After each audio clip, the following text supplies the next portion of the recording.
The 47% of white women that voted for Kamala Harris, bring your 47% are particularly the ones that go above and beyond to tell black people, but black women in particular, that you're a part of the 47%. It's not that you do it because of your love, support, and solidarity of black women. It's about your image. Because you need to be on record as being part of the 47%, so you're not perceived to be a part of the 53% because it's MAGA. Hi, beautiful people. Welcome back to my YouTube channel. Thank you for stopping by, subscribing, liking, sharing, commenting, and supporting your girl on this channel. Y'all amazing. Shout out to all the creators in this video. All credits goes to them. So, guys, in today's video, so we know that black women have often been at the forefront of social justice movements, okay? Most especially even when their contributions were not fully acknowledged. And the plain reality is just that many white women, particularly a significant percentage, those special emphasis goes to those that voted for Trump in the past election. They contributed to policies that are now negatively affecting them. Okay? Because FAFO just applies here because they are facing the consequences of the choices because they ignore the black women, okay, when they were all chanting solidarity.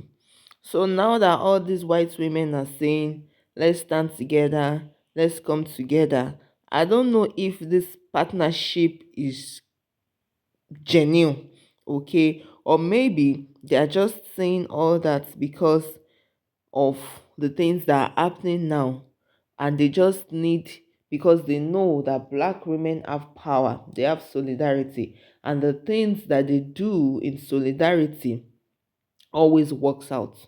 Okay, so maybe they are just chanting, oh, let's come together, let's come in solidarity, because they know that if these black women respond to this call, things will happen. It doesn't necessarily mean that these white women are ready to listen. Just acknowledging their past harms, because if they follow black leadership in dismantling them, then something might shift.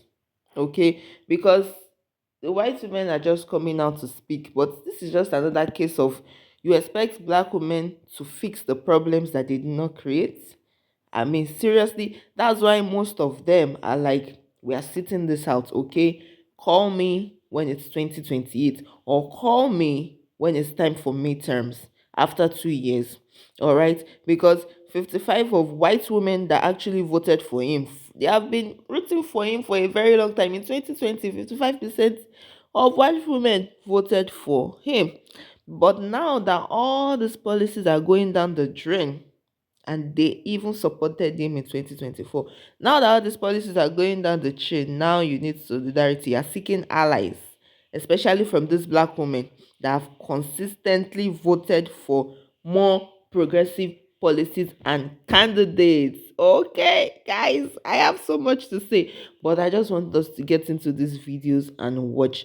Let me know what you think about this in the comment section. Okay, let me know what you think. And this is where I wrap it up, guys. I'll see you in my next video. Please don't forget to stay safe. Enjoy this video. Ciao. White women, I know you hate to see my ass coming, but the is back. You already know what time it is. All rise, court is now in session. Quick PSA before we get started. A hit dog will always holler. Call your local veterinarian. Now let's get to open arguments. Everything that's going on in this country right now, especially with regard to this current administration, is the direct result of white women's laziness, cowardice, and incompetence. Or as the French would call you, les incompetents. Bonus points if you get that reference. As white women, you have a direct connect to white men, which means that you have been and you still are in the very rooms where conversations are had, plans are hatched, and decisions are made, and yet you do nothing. As far as the trickle-down patriarchy is concerned, your only perk is your white privilege, and you are so desperate to hang on to it that you stay silent And instead, you choose to ride the coattails of the very white men actively working to take away your freedom. And yet, meanwhile, you just gave white men the keys to the very that they've been building this whole time in front of your face. White women are not rooted in reality nor realness. You're rooted in perception, which aptly explains why you're so selfish, self-centered, and self-serving. And it is because you are rooted in perception that you don't like confrontation and you don't like being called out. Because upon doing so, the fallacy that you've created for yourself is immediately destroyed. And so your immediate knee reaction is to pull out the white women tears or the unity card, or sometimes it's a combination of both. You seem to be under this impression that this is the time for black women and white women to stand together as one and unite. So my question to you is, as it pertains to said unity, which black women would you like to unite with? Is it the black women such as myself that you're so quick to call loud, aggressive, and ghetto whenever we assert ourselves with you? Or we say or do something that you don't like or understand, even though it wasn't meant for you in the first place? Is it the black women that you call welfare queens, knowing full well that the largest recipients of government assistance are white? Is it the black women that you report to HR because we don't say good morning to you? Or smile on command to appease you? Or tell you what we do on our weekends off because that's our you're not entitled to that information? Is it the black women that work in retail and customer service that you not only berate but falsely report to management and corporate because you don't get the refund, discount, or level of service you demanded, oftentimes resulting in us losing our livelihoods?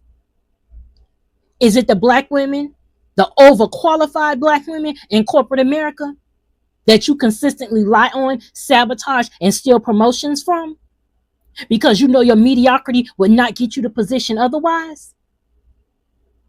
Is it the same black women that you treat condescendingly the moment you don't get the immediate praise and gratitude you seem to think you're entitled to?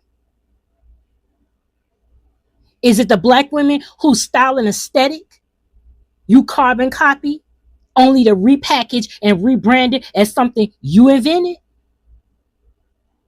Is it the black women whose content and creativity you steal and profit millions of dollars off of it?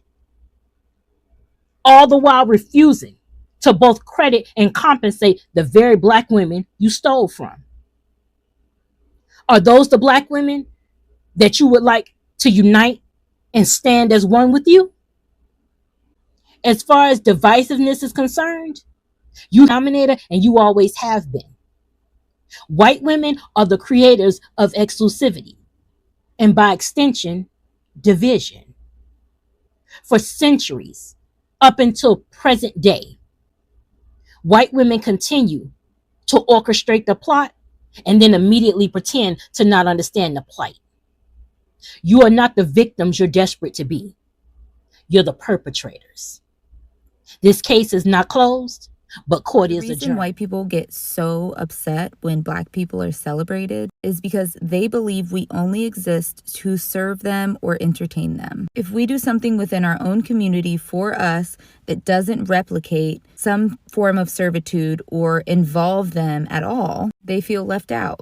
In their minds, our only purpose is to exist to serve them in some way. They believe that we should inherently sacrifice our bodies for them and do not see us as human with our own autonomy, our own ideologies, interests, capabilities. This is why Trump brought up the fact that immigrants were taking black jobs. He and a lot of other white people believe that black people only exist in America to serve. He doesn't believe that we should be in any leadership positions or any job that serves our own interests or community.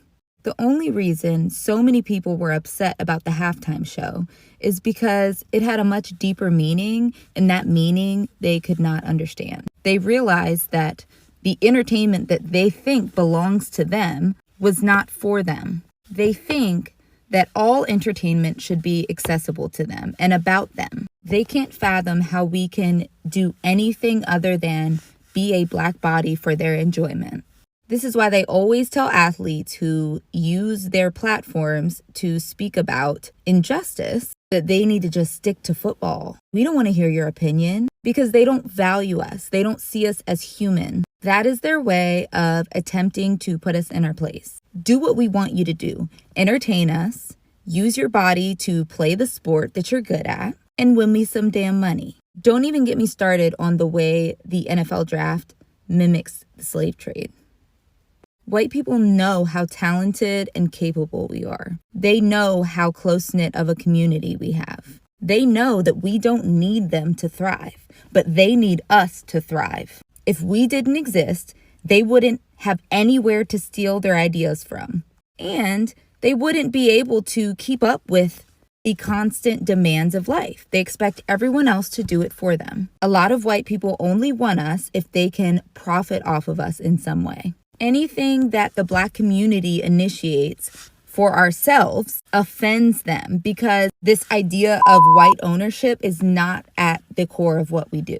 They hate that even though we have to work 10 times as hard as them to get in some of the same positions of power and influence, we always do the job better than them every single time.